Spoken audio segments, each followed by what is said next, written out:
दोस्तों, आज के इस सेशन में हम ट्रांजैक्शंस करेंगे। ट्रांजैक्शंस विच requiring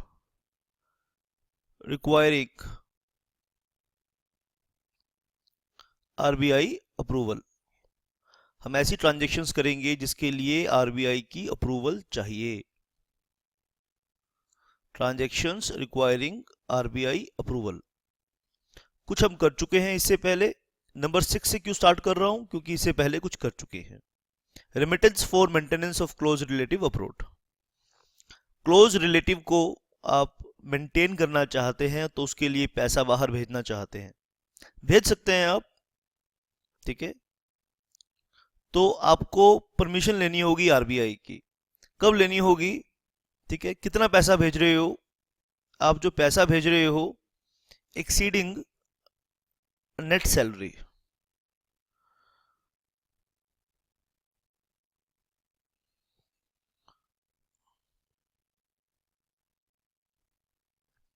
exceeding net salary after deduction. Net salary का मतलब क्या है?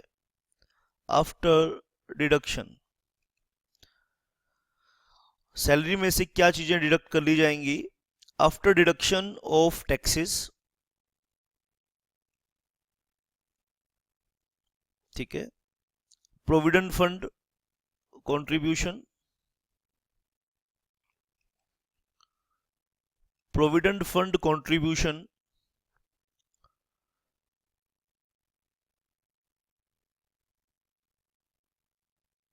के बाद जो सैलरी आएगी उसे नेट सैलरी कहेंगे। Exceeding net salary of a person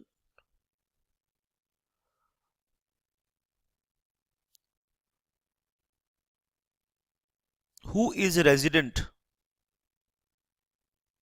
who is resident but not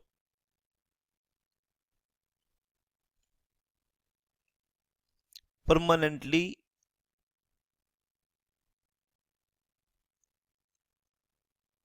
who is resident but not permanently resident in India। जो इंडिया में रेजिडेंट तो है लेकिन परमानेंट रेजिडेंट नहीं है।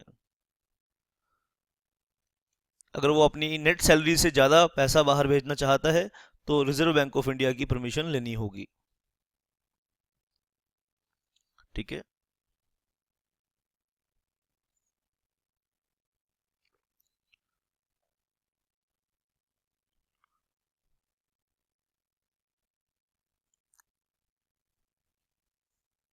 आप ध्यान से बात को समझेंगे। एंड इसके साथ एंड भी है बेटा। एंड इज अ सिटीजन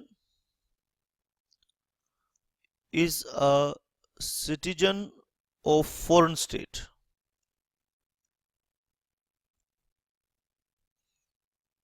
यानी ये सारी बातें एंड है बीच में, जहां एंड है ध्यान रखना है, यानी ये वाली बातें भी पूरी होनी चाहिए।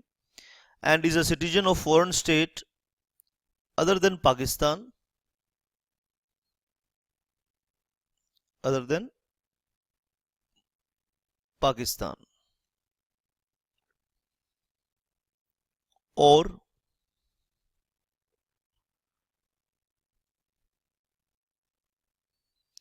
is a citizen of India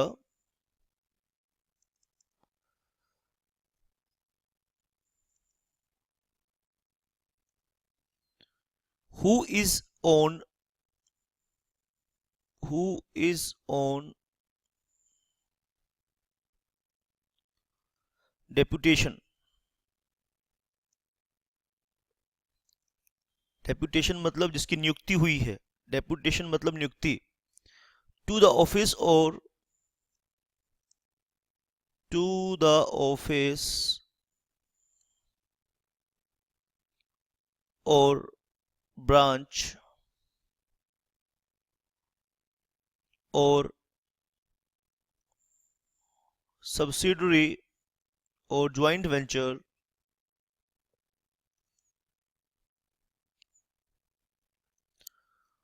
in India.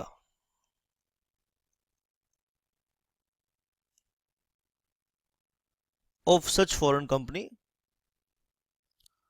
of such foreign company।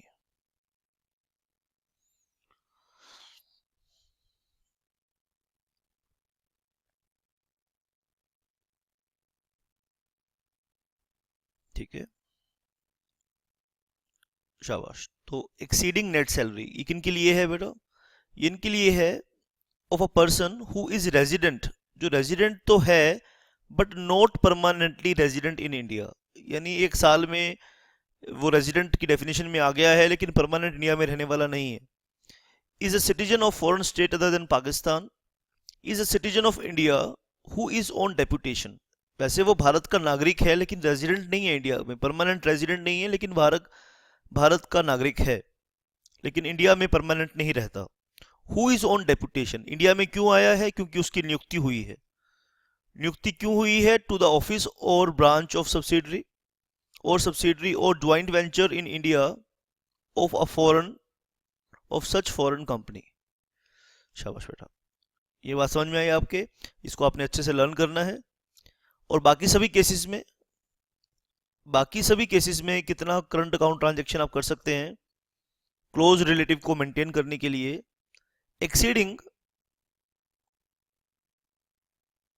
Exceeding US dollar 1 lakh. आप 1 लाख से ज्यादा पैसा भेजना चाहते हैं पर ईयर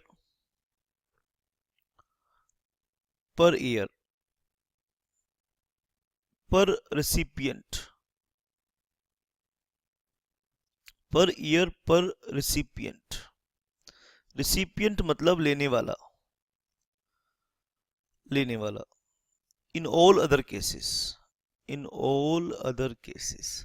यानी अगर आप इससे ज्यादा पैसा भेजना चाहते हैं तो रिजर्व बैंक ऑफ इंडिया की पर आपको अप्रूवल लेनी होगी। In all other cases, 2 case हैं। तो करंट अकाउंट ट्रांजैक्शंस कर रहे हैं बेटा। करंट अकाउंट ट्रांजैक्शंस कुछ मैंने लास्ट सेशन में करवाई थी लेकिन वो टॉपिक पूरा नहीं हो पाया था क्योंकि बहुत लंबा टॉपिक है ये बेटा। तो रिमेनिंग करंट अकाउंट ट्रांजैक्शंस को हम आज सीख रहे हैं। तो पहला करंट अकाउंट ट्रांजैक्शन हमने क्या सीखा?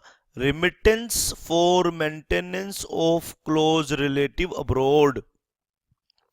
ठीक है, तो इसमें हमने 2 कैटेगरी में लोगों को बांट रहे हैं। ठीक है, 2 कैटेगरी के लोगों को बांट रहे हैं इसमें। पहली कैटेगरी के वो लोग हैं जो इंडिया में, ठीक है, शाबाश, ठीक है, who is resident but not permanent resident in India, जो रेजिडेंट तो है लेकिन परमानेंट रेजिडेंट नहीं है। ठीक है, और उनके साथ क्या खूबियां हैं कि वो किसी विदेशी नागरिक हैं, is a citizen of foreign state other than Pakistan के नागरिक नहीं है को छोड़ के बाकी किसी और फॉरेन स्टेट के नागरिक हैं, या फिर वो सिटीजन ऑफ इंडिया हैं और भारत में क्यों आए हैं? नियुक्ति पर आए हैं, किसी फॉरेन कंपनी ने उन्हें भारत में भेजा है क्योंकि उस फॉरेन कंपनी की यहाँ पर कोई ब्रांच है, क्योंकि उस फॉरेन कंपनी का यहाँ पे कोई ऑफिस है, क्योंकि उस फॉरेन कंपनी की यहाँ पे कोई सब्सिडरी है, क्योंकि उस फॉरेन कंपनी का यहाँ पे ज्वाइंट वेंचर है। और बाकी सभी केसेस में exceeding US dollar 1 lakh per year पर रिसिपिएंट। चलिए आगे हम अपनी बात को बढ़ाएंगे, आगे इस अपनी बात को हम चर्चा को बढ़ाएंगे और आइए नेक्स्ट करेंगे। ओ अच्छा, एक चीज रह गई यहाँ पर बेटा, एक चीज मैं यहाँ पे आपको बताना मिस कर गया हूँ, आप उसे भी नोट कर लीजिए।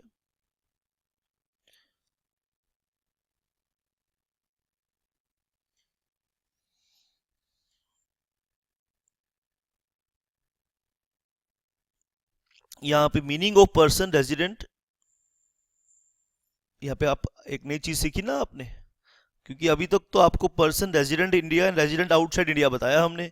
यहाँ पे आज आपने एक नई बात सीख ली, तो उसका मीनिंग क्या है आप यहाँ पे नोट करेंगे। ऑफ मीनिंग ऑफ पर्सन, पूरी बात लिख कर आएंगे एग्जाम में तो मार्क्स मिलेंगे। Meaning of person resident in India, meaning of person resident in India for above purposes, for above purpose. Meaning of person resident for above purpose. A person resident in India on account of his employment. ठीक है, a person resident in India on account of his employment or deputation. Note कर लीजिए आप, शाबाश, ध्यान से. Of a specified duration, of a specified duration.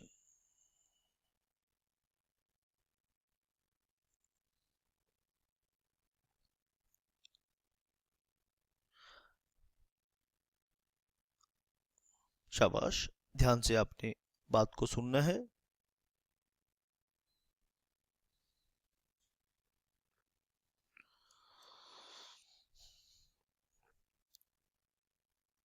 Specified duration के लिए उसकी नियुक्ति इंडिया में हुई है.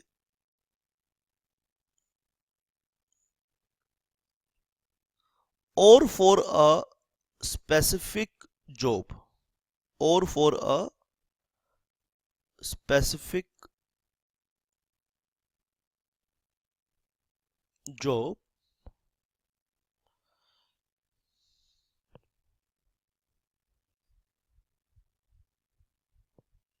or assignment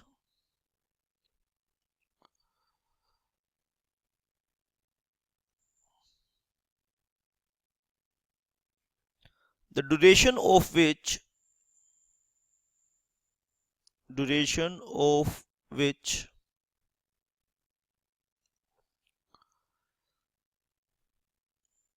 does not exceed 3 years.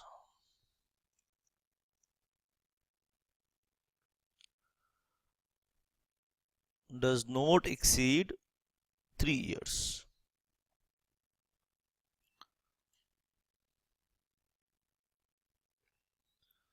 Is a resident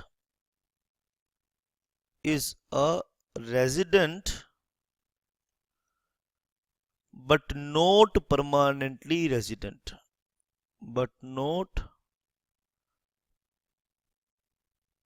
permanently resident. Is a resident but not permanently resident. A person resident in India on account of his employment or deputation of specified duration or for a specific job or assignment, the duration of which does not exceed 3 years, is a resident but not permanently resident. इस definition का use हुआ है तो इस current account transaction में.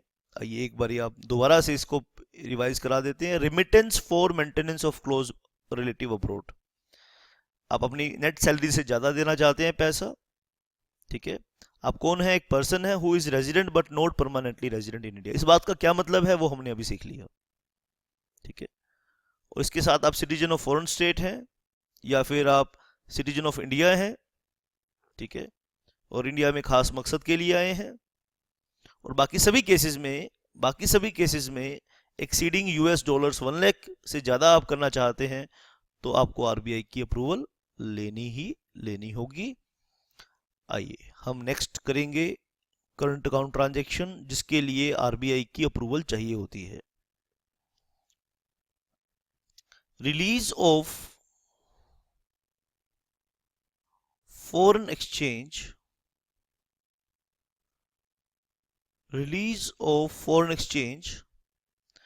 exceeding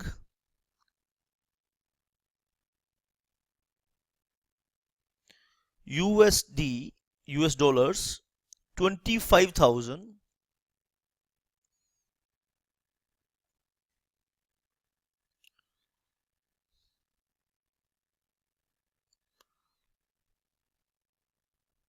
to release of foreign exchange exceeding $25,000 to a person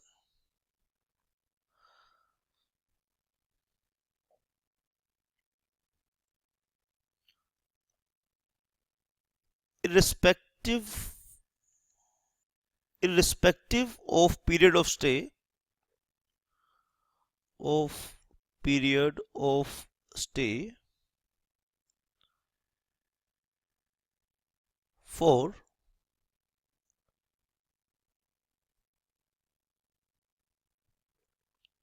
4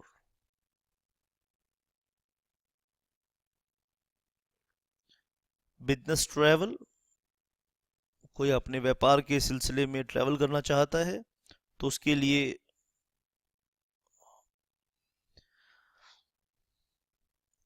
$25,000 से ज़्यादा आप रिलीज लेना चाहते हैं फॉरेन एक्सचेंज, तो आपको ये परमिशन लेनी पड़ेगी। Business travel. Number second, attending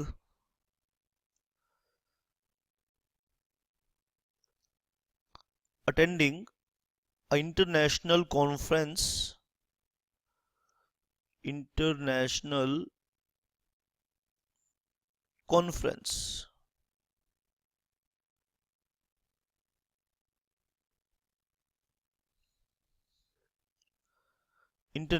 conference seminar,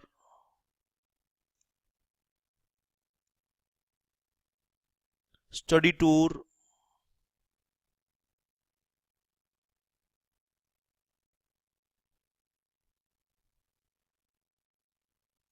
और स्पेशलाइज्ड ट्रेनिंग।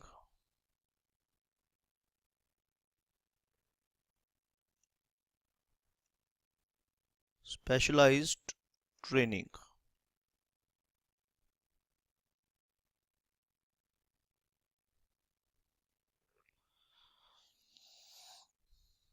और स्पेशलाइज्ड ट्रेनिंग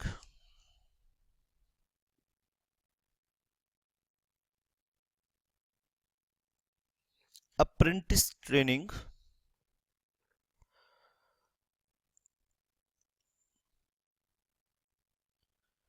यानी इन सभी पर्पसेस के लिए आपको फॉरेन एक्सचेंज मिल सकती है। ठीक है। और अगर आप $25,000 से ज़्यादा लेना चाहते हैं तो आपको आरबीआई की अप्रूवल लेनी पड़ेगी। आइए फर्दर पढ़ेंगे इसी लिस्ट में। सी पॉइंट एक और है, for maintenance expenses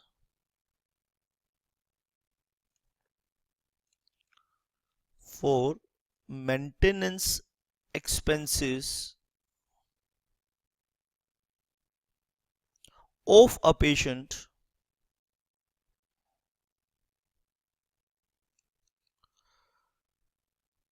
going abroad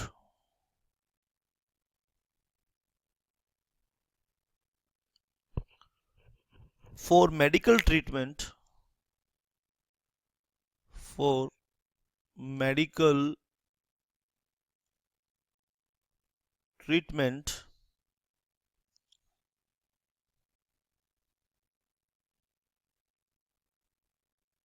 or checkup abroad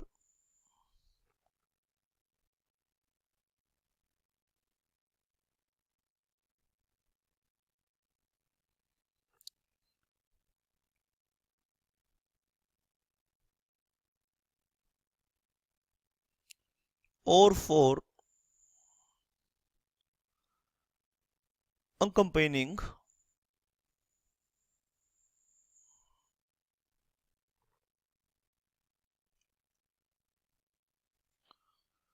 as attendant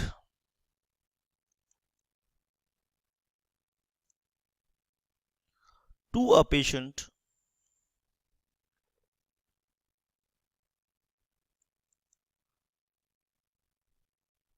going abroad. To a patient going abroad for medical treatment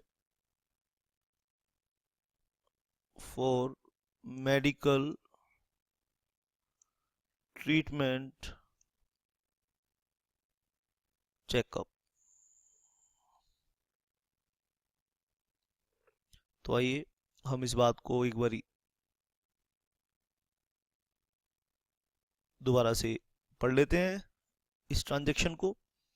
release of foreign exchange exceeding $25,000 to a person irrespective of period of stay, मतलब चाहे वो जितने लंबे समय तक के लिए रहे वहाँ पर, बिजनेस के लिए ट्रैवल करना चाहता है, ठीक है, अटेंडिंग इंटरनेशनल कॉन्फ्रेंस, किसी इंटरनेशनल सेमिनार को अटेंड करना चाहता है, स्टडी टूर पे जाना चाहता है, कोई स्पेशलाइज्ड ट्रेनिंग लेकर आना चाहता है, अप्रेंटिस ट्रेनिंग लेकर आना चाहता है, या फिर वो for maintenance expenses of a patient going abroad, कोई अपना इलाज करवाने जाना चाहता है, फॉर मेडिकल ट्रीटमेंट और चेकअप, और for accompanying as attendant to a patient, कोई किसी मरीज के साथ जाना चाहता है going abroad for medical treatment and checkup.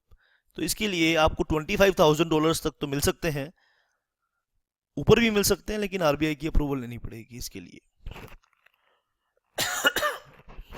RBI approval देगा तभी आप उससे ज्यादा का पैसा लेकर जा सकते हैं अपने साथ। आइए नेक्स्ट हम देखेंगे यहां for next current account transaction,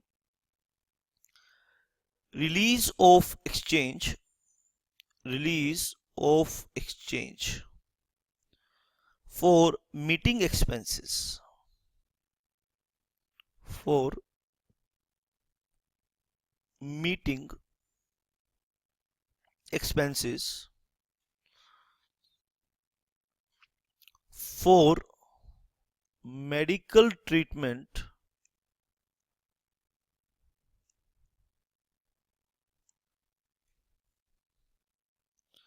abroad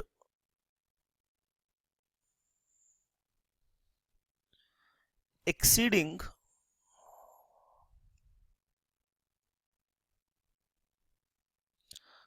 estimate, exceeding estimate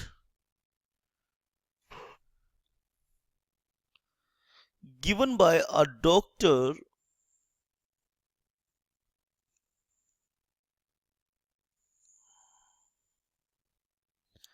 in India or abroad,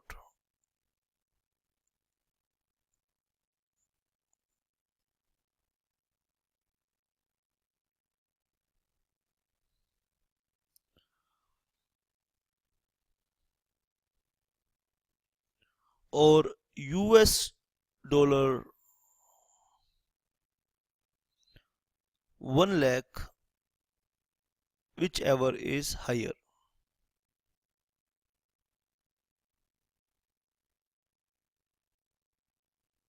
or US dollar 1 lakh, whichever is higher।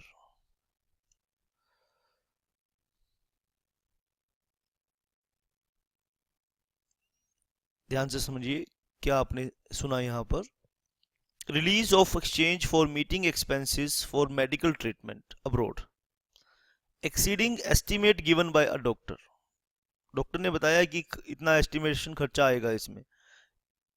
In India, doctor कहां पे हो सकता है, इन इंडिया भी हो सकता है और वो विदेशी डॉक्टर भी हो सकता है, और US dollar 1 lakh whichever is higher, ठीक है। आप इस अमाउंट से ज्यादा अगर विड्रॉ करना चाहते हैं, रिलीज लेना चाहते हैं, फॉरेन एक्सचेंज प्राप्त करना चाहते हैं, तो आपको आरबीआई की अप्रूवल लेनी पड़ेगी, ठीक है। आप किसी डॉक्टर से मिलने जाना चाहते हैं विदेश में, ठीक है, और इसके लिए आपको एस्टिमेट बताया गया डॉक्टर ने, डॉक्टर जो भारत में किसी डॉक्टर ने कहा कि वो इतनी फीस लेगा आपसे इस चीज़ के लिए, ठीक है। वो डॉक्टर इंडिया में का भी हो सकता है, बाहर का भी हो सकता है, या US dollar 1 lakh whichever is higher, ठीक है, शाबाश।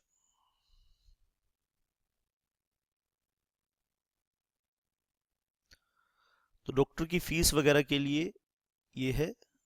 और उससे पहले हमने देखा था, उससे पहले भी मेडिकल एक्सपेंसेस की बात आई थी, तो उसमें हम क्या देखा था बेटा, उसमें सी पॉइंट लास्ट में जो सी पॉइंट हमने देखा उसमें क्या था कि मेंटेनेंस एक्सपेंसेस ऑफ पेशेंट की बात कर रही थी, या डॉक्टर की फीस की बात कर रहे हैं, या किसकी बात कर रहे हैं, डॉक्टर की फीस की बात कर रहे हैं। शाबाश। 9th पॉइंट देखेंगे, फॉरेन एक्सचेंज मैनेजमेंट एक्ट का ये जो करंट अकाउंट ट्रांजैक्शन पढ़ रहे हैं विद आरबीआई अप्रूवल, इसका 9th पॉइंट आप नोट करेंगे। Release of exchange, release of exchange for studies abroad, studies abroad exceeding the estimates, exceeding the estimates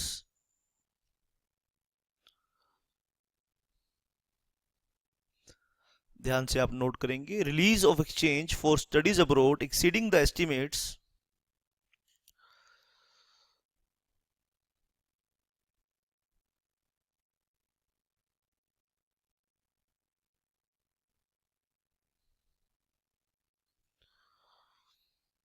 from the institution,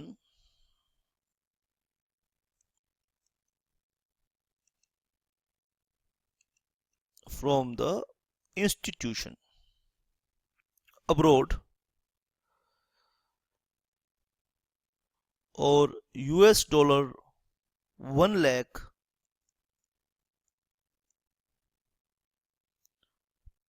पर एकेडमिक ईयर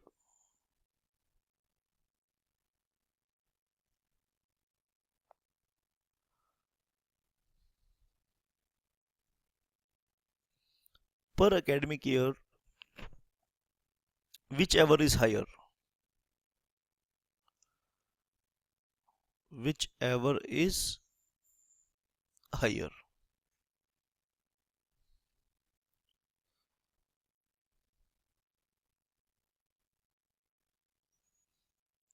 तो release of exchange, सुन लीजिए ध्यान से, आप बाहर विदेश पढ़ने जाना चाहते हैं, आपको फॉरेन एक्सचेंज चाहिए, फॉरेन करेंसी चाहिए, तो आपको कितनी चाहिए? Exceeding the estimates from the institute. आप जिस इंस्टीट्यूशन में पढ़ने जा रहे हैं, जिस यूनिवर्सिटी में पढ़ने जा रहे हैं, तो उसके एस्टिमेट से आपको ज़्यादा चाहिए, या फिर US डॉलर 1 लाख से आपको ज़्यादा, और विच एवर इज़ हायर, यानी इस एस्टिमेट को और 1 लाख को कंपेयर करेंगे, जो भी ज़्यादा है उससे ज़्यादा आपको चाहिए। तो इन दोनों लिमिट्स में जो भी एक्सीडिंग, जो भी हायर है, उससे ज़्यादा एक्सीडिंग आपको फॉरेन एक्सचेंज चाहिए, तो आपको परमिशन लेनी पड़ेगी। नेक्स्ट पॉइंट देखेंगे, नेक्स्ट पॉइंट देखेंगे, current account transactions with RBI approval, with RBI approval.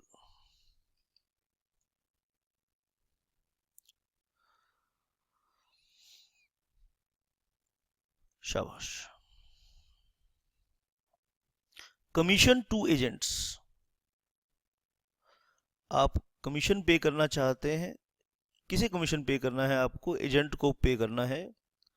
To agents abroad for sale of residential flats, residential flats, commercial plots,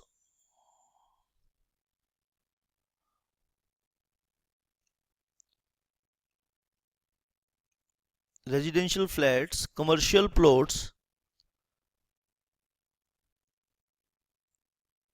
in India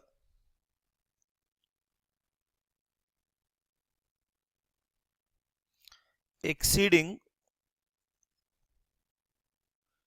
US dollar 25,000 or 5% of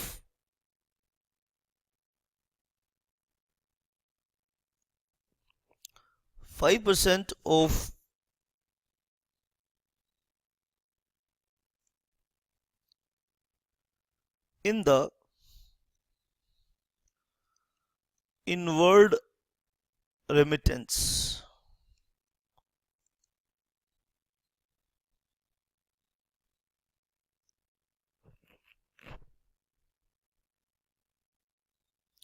Per transaction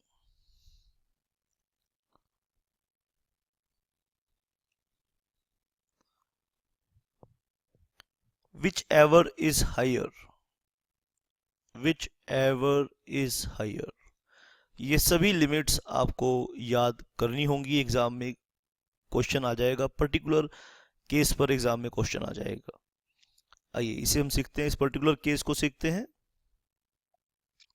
commission to agent, आपने commission pay करनी है विदेशी agent को for sale of residential flats, commercial plots. ठीक है बेटा, तो commission to agents abroad for sale of residential flats, commercial plots in India. ठीक है, एक्सीडिंग यूएस डॉलर 25,000। ठीक है, और 5% of in the inward remittance for transaction whichever is higher. तो इंडिया में आपने प्रॉपर्टी बेची है, लेकिन आपकी प्रॉपर्टी किसने बिकवाई है? विदेशी एजेंट ने आपकी प्रॉपर्टी बिकवाई है। ठीक है, तो उसे आपने कमीशन देना है, आप दे सकते हैं यूएस डॉलर 25,000 तक दीजिए, कोई दिक्कत नहीं है। उससे ज़्यादा देना चाहते हैं, आरबीआई की अप्रूवल ले लीजिए पहले, या फिर 5% इन द इनवर्ड रिमिटेंस। ठीक है, आपने जो प्लॉट बेचा विदेशी को, तो उस प्लॉट को खरीदने के लिए जो पैसा, जो विदेशी पूंजी भारत में आएगी, उसका 5% कमीशन के तौर पे आप दे सकते हैं। या इन दोनों को कंपेयर करेंगे, 25,000 और 5%, जो भी ज़्यादा होगा, उससे ज़्यादा आपको चाहिए तो फिर आपको आरबीआई की अप्रूवल लेनी होगी।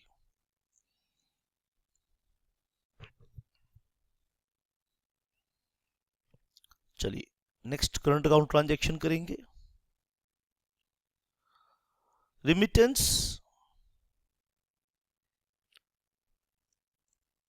Remittance exceeding US dollar, remittance exceeding US dollar 1 million, 1 million per project, per project, remittance exceeding US dollar 1 million per project for any consultancy,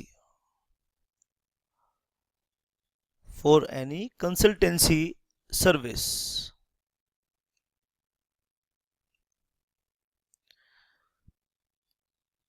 procured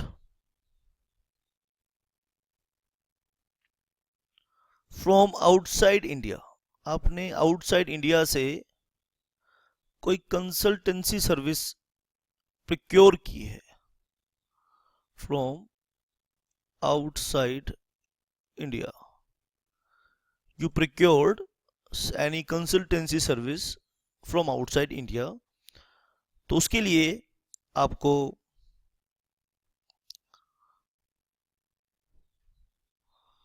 foreign exchange release कर सकते हैं। इससे ज्यादा करेंगे तो आरबीआई की अप्रूवल आपको लेनी पड़ेगी।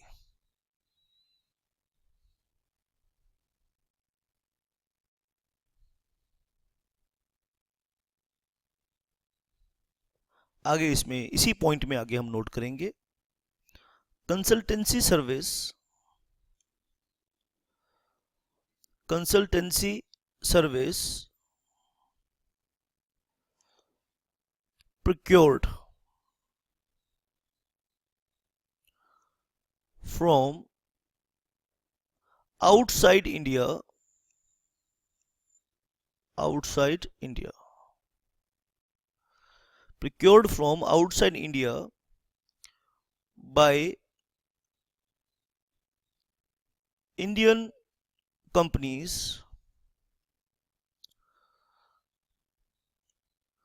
executing infrastructure projects, infrastructure project,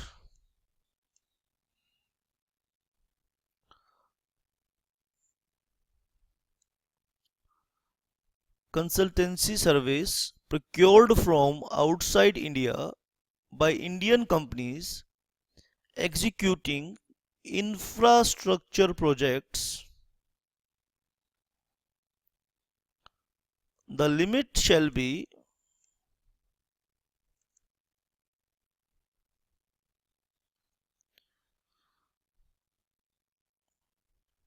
up to US dollar 10 million. तो इन प्रोजेक्ट्स के लिए 1 लाख की लिमिट बहुत थोड़ी है, तो गवर्नमेंट ने इसके लिए, इन प्रोजेक्ट्स के लिए, consultancy service procured from outside India by Indian companies executing infrastructure project, जो कंपनीज चला रही हैं, तो उनके लिए 1 लाख डॉलर जो लिमिट है वो बहुत कम थी, तो गवर्नमेंट ने इसे बढ़ा दिया. The limit shall be up to US dollar 10 million. तो 1 लाख से 10 मिलियन कर दिया. 10 मिलियन पर प्रोजेक्ट,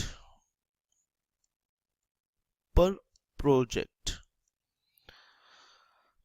एक प्रोजेक्ट के लिए आप 10 मिलियन डॉलर तक की कंसल्टेंसी फीस पे कर सकते हैं. इससे ज्यादा आपको चाहिए तो आरबीआई की अप्रूवल लेनी पड़ेगी. For this purpose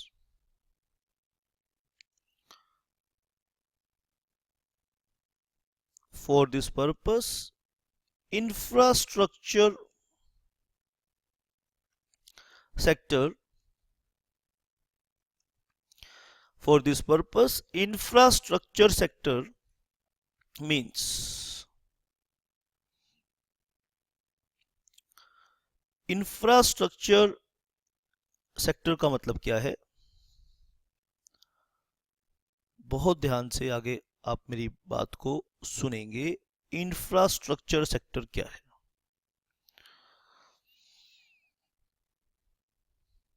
means number first power, number second telecommunication,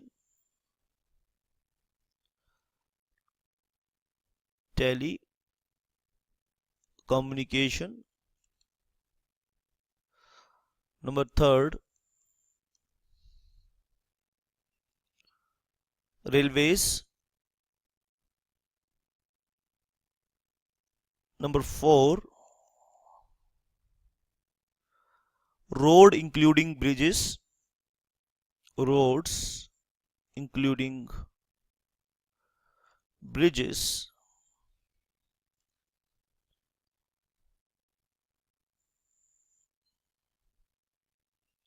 seaport and airport,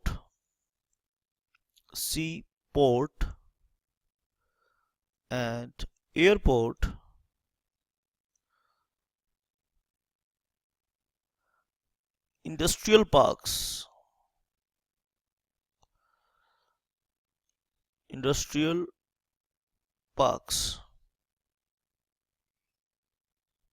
urban infrastructure,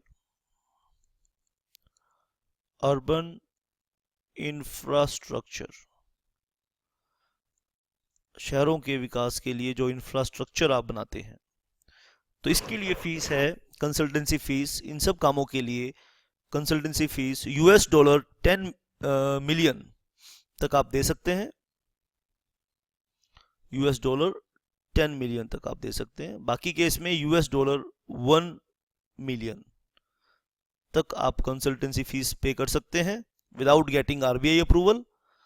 और 1 मिलियन और 10 मिलियन का डिफरेंस है, 1 मिलियन का और 10 मिलियन का डिफरेंस है. ध्यान से आप सुन लीजिए.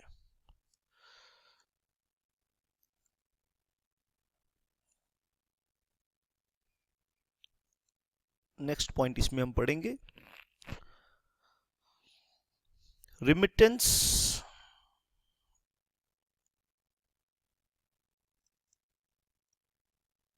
Towards remittance towards purchase of trademark,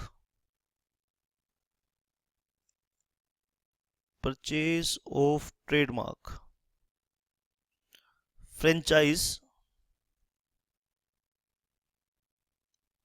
was deleted, ये डिलीट कर दिया गया है. Thus transaction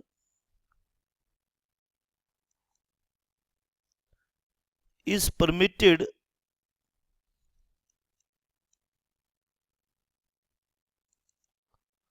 without any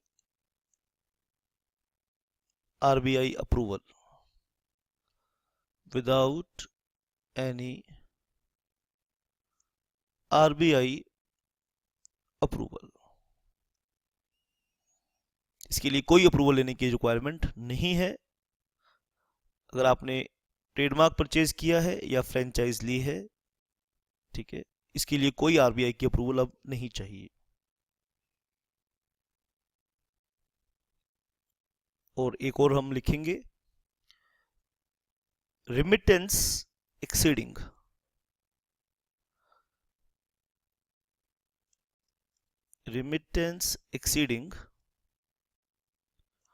5% of the investment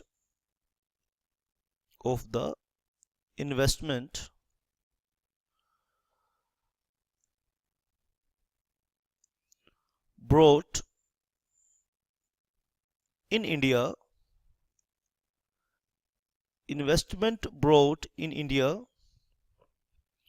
or US dollar 1 lakh, whichever is higher,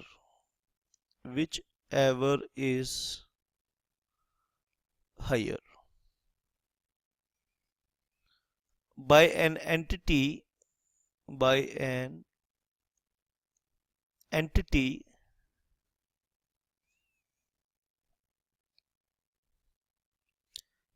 in India,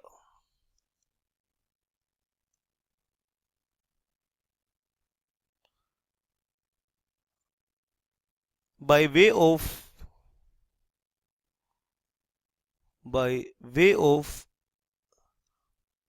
reimbursement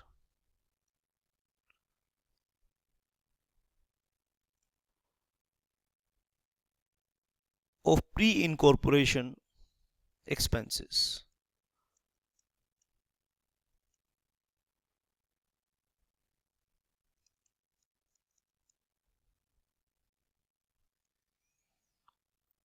right, तो ध्यान से समझनी है. Remittance exceeding 5% of the investment brought in India और US dollar 1 lakh, whichever is higher, जितना investment India में आया और US dollar 1 lakh by an entity in India by way of reimbursement of pre incorporation expenses. ठीक है, pre incorporation expenses क्या होते हैं? ठीक है, मान लीजिए इंग्लैंड में एक कंपनी भारत में इन्वेस्टमेंट करने के लिए बनाई गई है, और जो भी इन्वेस्टमेंट भारत में आ रहा है उस कंपनी को बनाने के लिए, तो उसका ठीक है, उसका 5%, इन्वेस्टमेंट का 5% आप as way of incorporation expenses, क्योंकि उस कंपनी को वहां बनाने के लिए जो खर्चा आया उसे बोलते हैं प्री इनकॉर्पोरेशन एक्सपेंसेस. तो जो भी खर्चा वहाँ प्री इनकॉर्पोरेशन के खर्चा है उसका 5%, उस पैसे को रीइंबर्स करने के लिए 5% ऑफ दैट इन्वेस्टमेंट और US dollar whichever 1 lakh whichever is higher. और इससे ज़्यादा आप देना चाहते हैं तो आपको RBI की अप्रूवल चाहिए. इन सभी कामों के लिए आपने RBI की अप्रूवल लेनी है. तो कुछ 4 या 5 बातें मैंने पहले बताई थी आपको, और उसके बाद रिमेनिंग बातें आज आपको मैंने बताई हैं. आप सारे इनको अच्छे से लर्न करेंगे, रिवाइज करेंगे. किसी में डाउट है तो मुझसे आप पूछ लेंगे अच्छे से. शाबाश. चलिए हम आगे अपनी डिस्कशन को लेकर चलेंगे. और यहां पर लास्ट में आइए इस टॉपिक को कंक्लूड करते हुए लास्ट में लिखेंगे the above transactions do not require do not require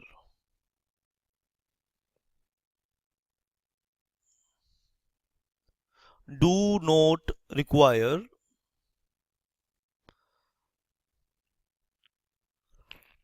RBI approval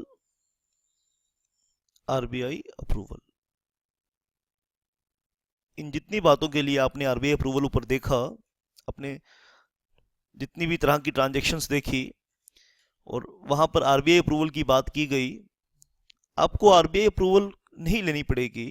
above transaction do not require RBI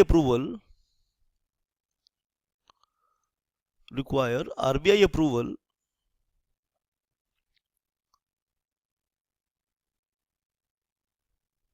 if कब लाइक कुछ शर्तें हैं इसके लिए. If payment is made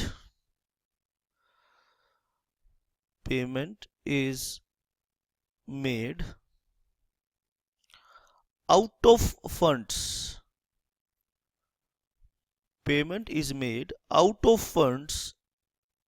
held in RFC account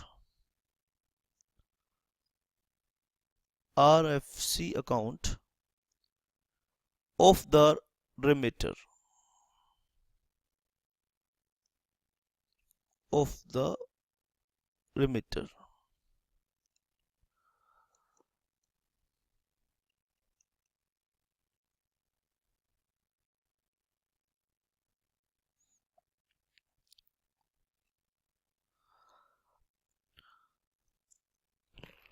roll of funds held in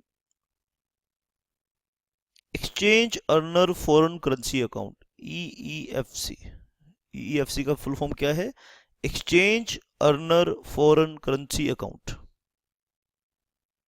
of remitter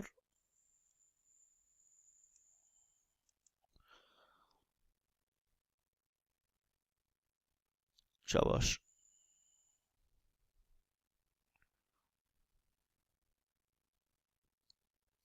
roll of funds held in EEFC of remitter.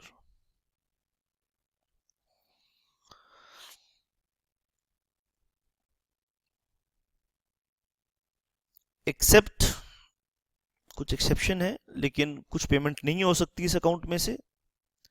Accept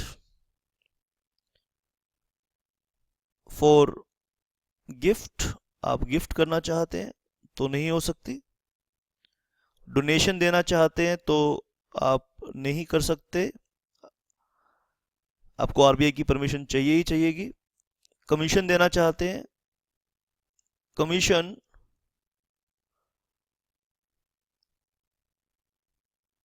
to agents and reimbursement of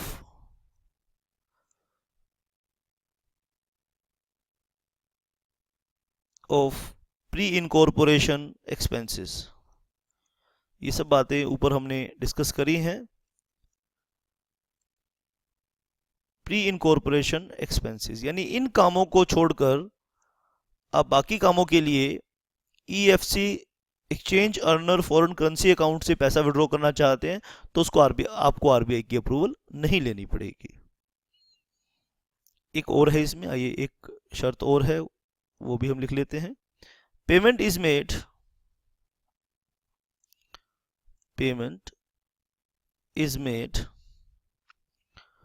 by a person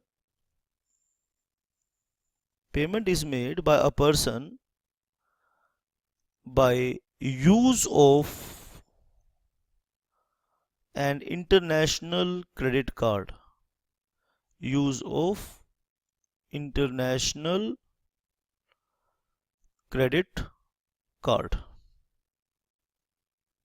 Towards meeting expenses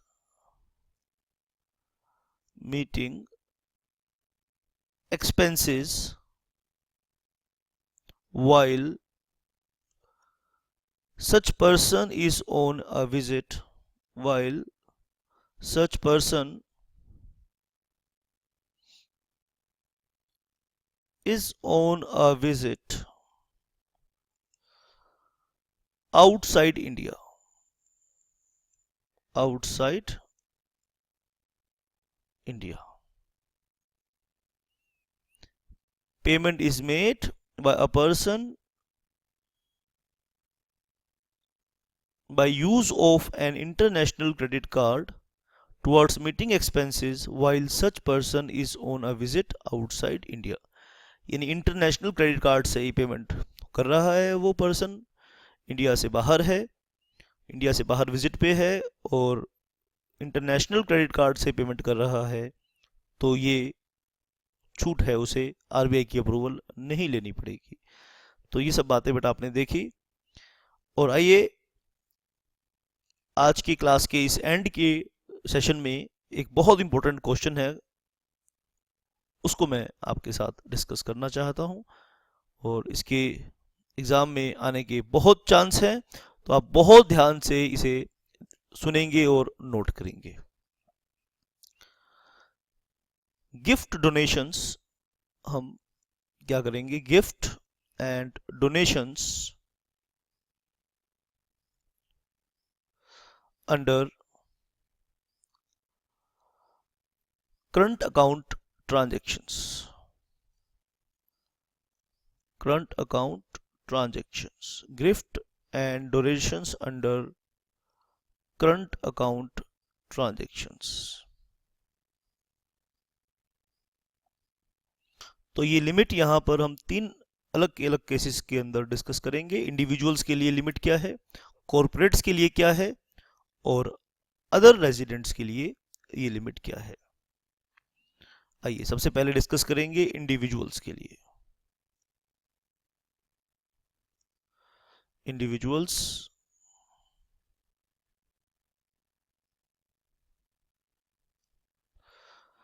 limit of $1,25,000 per financial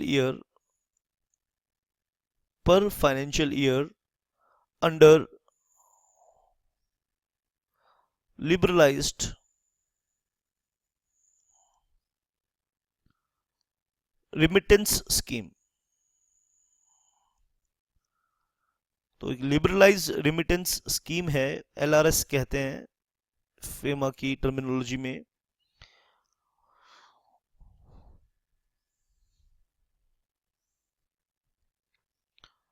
तो limit of $1,25,000 per financial year under liberalized remittance scheme would also include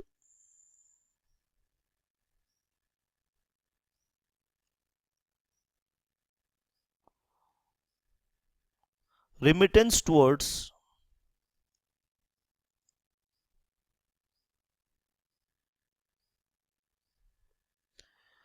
gift and donation, remittance towards gift and donations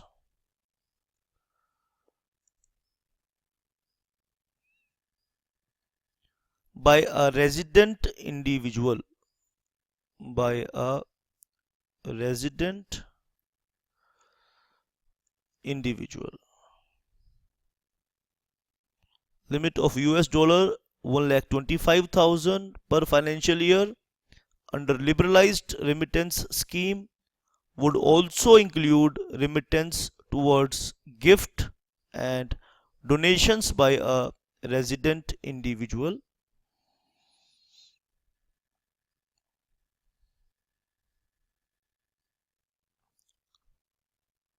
तो in other words हम क्या कह सकते हैं इसी बात को, सो any resident individual,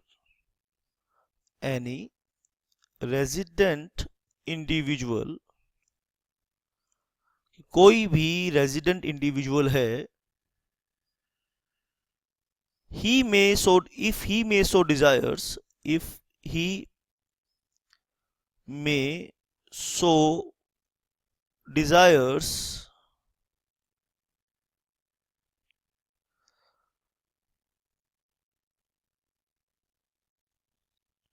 may may remit the entire limit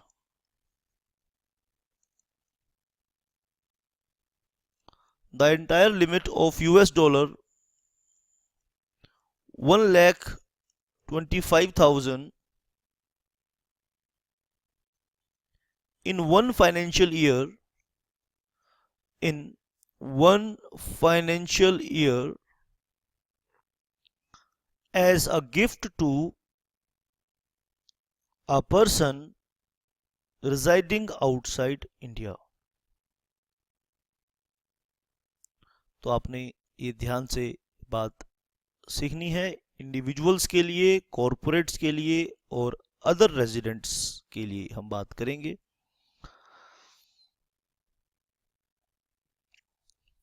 और as a donation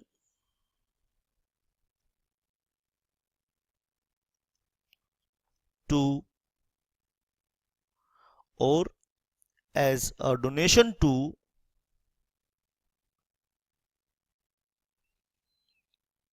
a charitable, religious,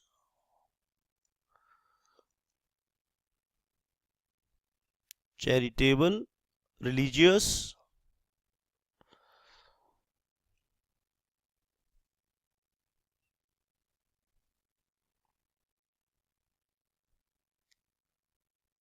cultural organization, cultural organization जो किसी कल्चर को प्रमोट करते हैं outside India, outside India.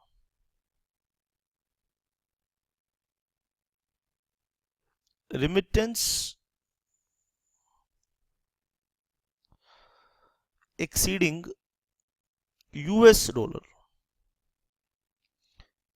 exceeding US dollar 1,25,000 will require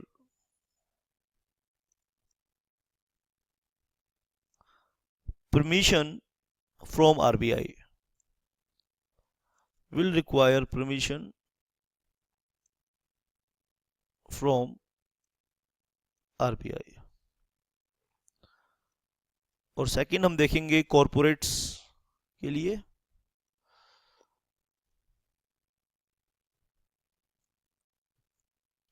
corporate can make remittance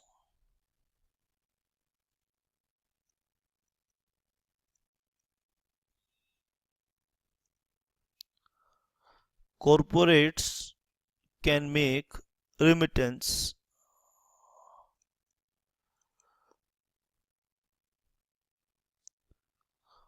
on account of donations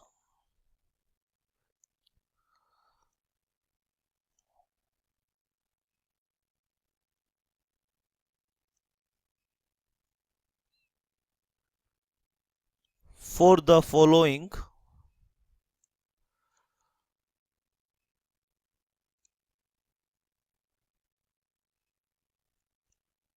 specified purposes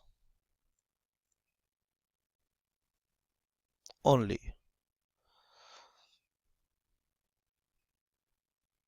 Subject to a limit, तो corporates जो हैं can make remittance on account of donations for the following specified purposes only, लेकिन उस पर भी limit है।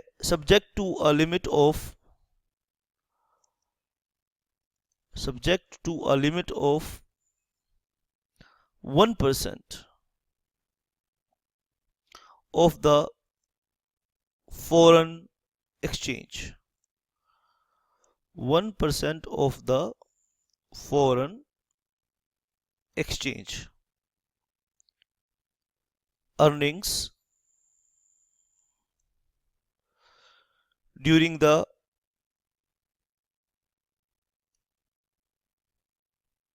1% of the foreign exchange earnings during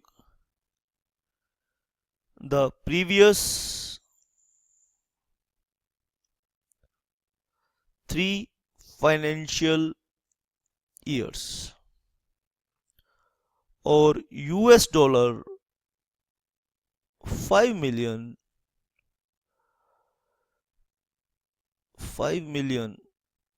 whichever is less, whichever is less. तो कहां तक कर सकते हैं? Subject to limit of 1% of foreign exchange earnings, जितने भी आपने फॉरेन एक्सचेंज अर्निंग की है, ठीक है, during during previous last during the previous 3 financial years, और US dollar 5 million which ever is less. और वो स्पेसिफाइड पर्पस क्या है जिनके लिए आप कर सकते हैं? डोनेट कर सकते हैं, creation of chairs, creation of chairs in reputed educational institutes, in reputed educational institutes,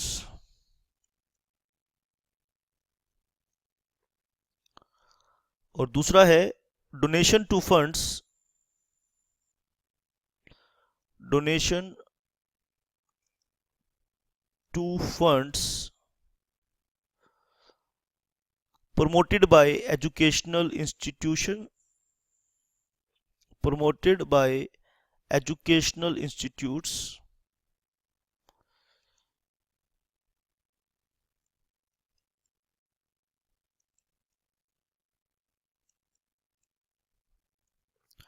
और थर्ड है donation to a technical institution, donation to a donation to a technical institute।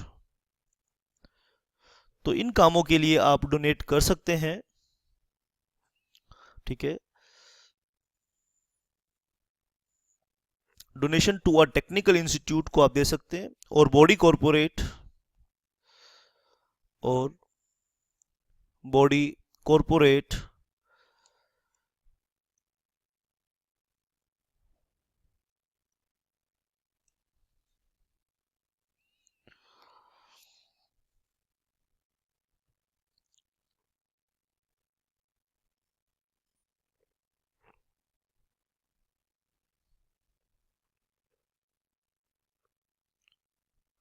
और association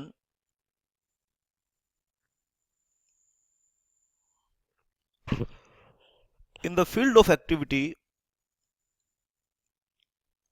in the field of activity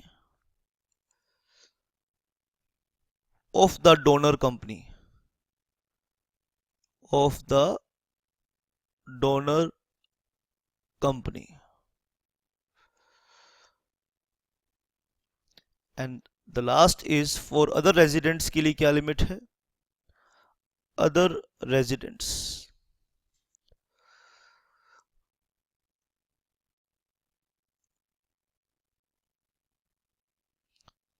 other residents like partnership firms, like partnership firms, trust, etc.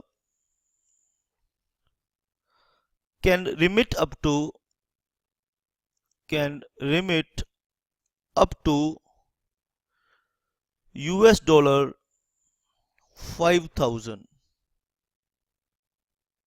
per financial year, per financial year per donor।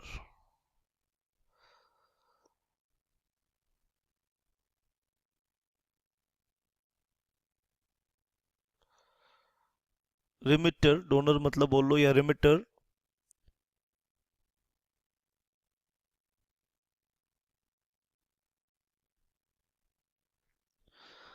like partnership firms, trust, etc. can remit up to $5,000 per financial year per donor remitter. तो ये gifts के लिए limit थी, तो आपने ध्यान से बात को सुनना है और समझना है। तो ये थी हमारी करंट अकाउंट। आज की सेशन में क्या किया हमने, करंट अकाउंट ट्रांजैक्शंस जिनके लिए आपको आरबीआई की अप्रूवल लेनी पड़ेगी।